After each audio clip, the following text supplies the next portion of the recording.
मेरे प्रिय विद्यार्थी, आज आप लोग का शिक्षा विकल्प चैनल पर बहुत बहुत स्वागत है। और मैं रितेश मिश्रा आज आप लोग के सामने ऐसे टॉपिक को सिलेक्ट किया हूँ कि आप लोग को बुक में तो सब लोग बता देते हैं, बुक से आप लोग को डिफिनेशन लिखवा देते हैं सब टीचर, लेकिन आपको समझा नहीं पाते हैं। तो हम ऐसे टॉपिक को एकदम धुआं कर देंगे।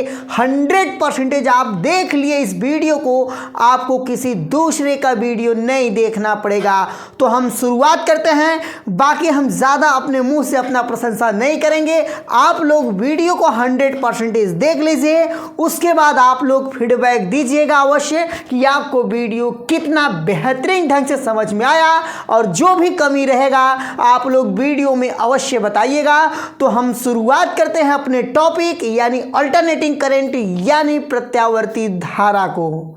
तो देखिए, प्रत्यावर्ती धारा क्या होता है, तो मैं आपको बता देना चाहता हूँ। धारा का मतलब होता है जो घर में विद्युत धारा बहता है। ये धारा दो टाइप के होते हैं। दो टाइप में एक होता है अल्टरनेटिंग करंट और एक होता है डायरेक्ट करंट, यानी एक होता है प्रत्यावर्ती धारा और एक होता है दिष्ट धारा। तो हम दिष्ट धारा को आज इस वीडियो में नहीं समझेंगे, केवल प्रत्यावर्ती धारा को समझेंगे। जिसको भी प्रत्यावर्ती धारा से संबंधित वीडियो देखना है, वीडियो में कंटिन्यू बने रहिए। तो हम मेरे लाल हम शुरुआत करते हैं।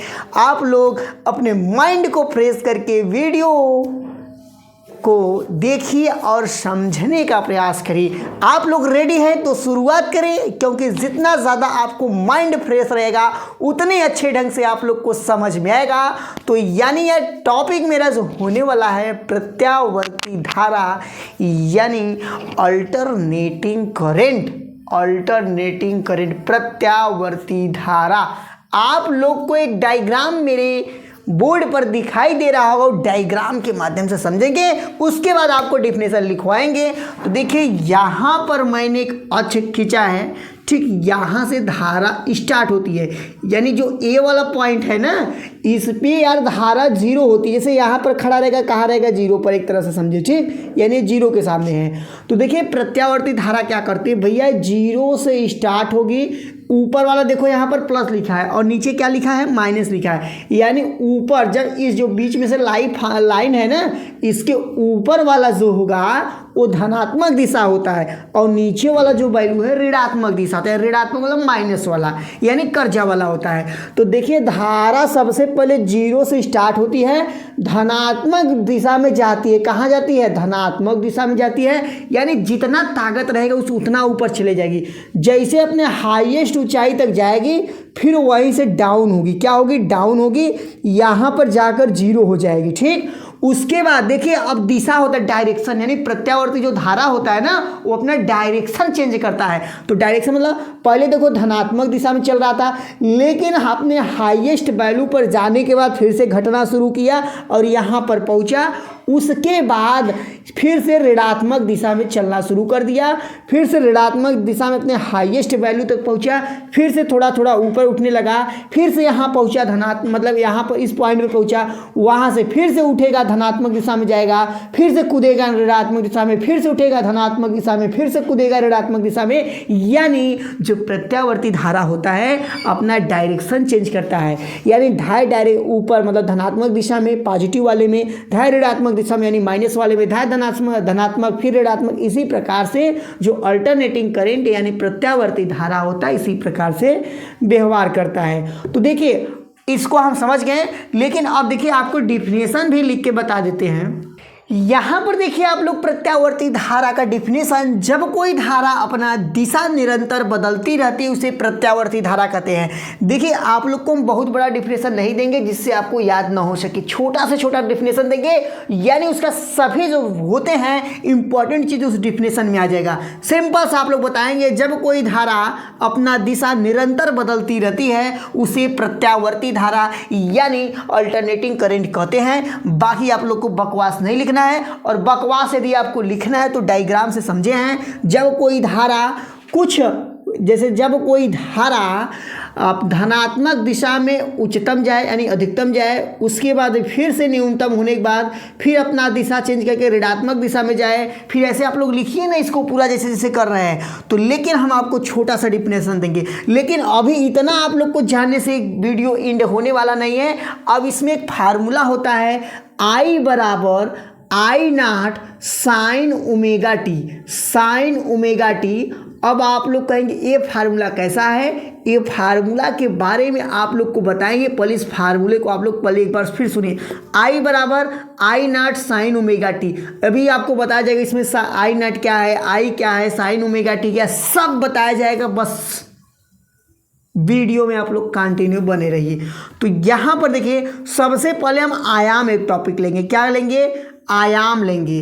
तो आयाम क्या होता है हम लोग इसको समझेंगे। देखिए जो आयाम होता है आपका ना, यहाँ पर आयाम को हम लोग दर्शा सकते हैं, आयाम को हम लोग दर्शा सकते हैं I नॉट से। देखिए जब ये जो धारा होता है ना, अधिकतम जितना ऊंचाई तक तय करेगी, अधिकतम जितना ऊंचाई तक दूरी तय करेगी, उसी को कहते हैं आयाम, यानी इसको हम लोग I नॉट से दर्शा सकते हैं। ठीक, आप बता देंगे धारा का महत्तम मान मतलब हाईएस्ट जितना ऊपर गया होगा उसको कहते हैं आयाम कहते हैं, इसको I नॉट से दर्शाते हैं, यानी हम लोग आयाम को समझ गए। उसके बाद अगला आप लोग का टॉपिक है, इसमें आप लोग को बता देते हैं आवर्तकाल क्या होता है। आवर्तकाल क्या होता है, यानी टाइम पीरियड क्या होता है। देखिए आवर्तकाल जो होता है ना, तो सबसे पहले देखिए आवर्तकाल मतलब यानी समय का बात बता रहा है, समय का, यानी एक चक्कर पूरा करने में उसको जितना समय लगता है उसको आवर्तकाल कहते हैं। यानी ये जो तरंग यहाँ से, सॉरी तरंग नहीं, विद्युत धारा यहाँ से चली है, इसका देखिए यहाँ जब पहुँचती है ना तो उसको कहते हैं आधा चक्कर। यानी जब धनात्मक दिशा भी दूरी तय कर लेगा और जब ऋणात्मक दिशा में जब दूरी तय कर लेगा तो उसको कहते हैं, यहाँ पर उसका होगा एक चक्कर होगा। तो यहाँ पर हम लोग ऐसे दर्शा सकते हैं, यहाँ पर थोड़ा सा चेंज कर दें, हम यहाँ पर कर देते हैं पाई कर देते हैं। क्या कर देते हैं, पाई कर देते हैं, और यहाँ पर कर देते हैं 2 पाई कर देते हैं। ठीक, इस प्रकार से यहाँ पर हम कर दिए, यहाँ तक हो गया पाई हो गया, यहाँ तक 2 पाई हो गया। तो आवर्तकाल जो होता है एक चक्कर लगाने में उसको जितना समय लगता है उसी को कहते हैं आवर्तकाल। यानी आवर्तकाल का मतलब एक प्रकार से टाइम ही होता है, यानी हमें समय निकालना है।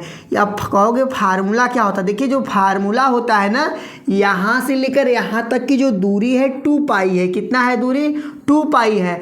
और इसका जो वेग होता है यानी कोणीय वेग होता है उसको ओमेगा से दर्शाते हैं।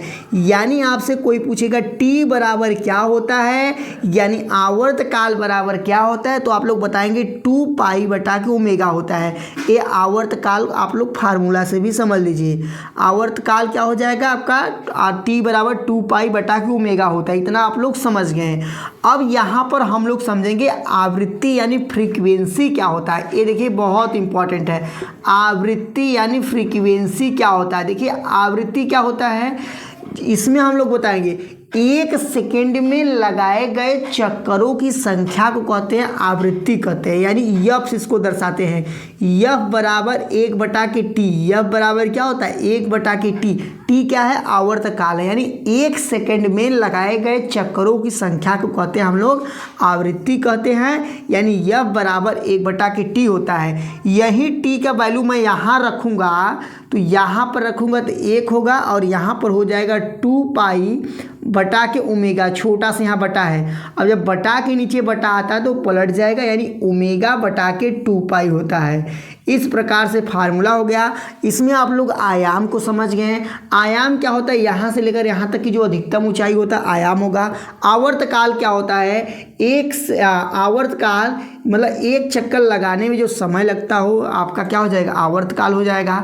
आवृत्ति क्या होता है, 1 सेकेंड में लगाए गए चक्करों की संख्या आवृत्ति होता है। आवृत्ति को यफ से दर्शाते हैं, यफ बराबर 1/t हो गया। अब टी क्या है, समय है, इसलिए आवृत्ति का मात्रक हम लोग सेकेंड इनवर्स भी बताते हैं या तो हर्ट्ज भी कहते हैं, यानी आवृत्ति का मात्रक क्या होगा, हर्ट्ज होगा। और आपको ये बता देना चाहते हैं कि हमारे देश में जो घरों में आने वाली जो बिजली होती है उसका फ्रीक्वेंसी जो होता है 50 हर्ट्ज यानी 50 हर्ट्ज होता है।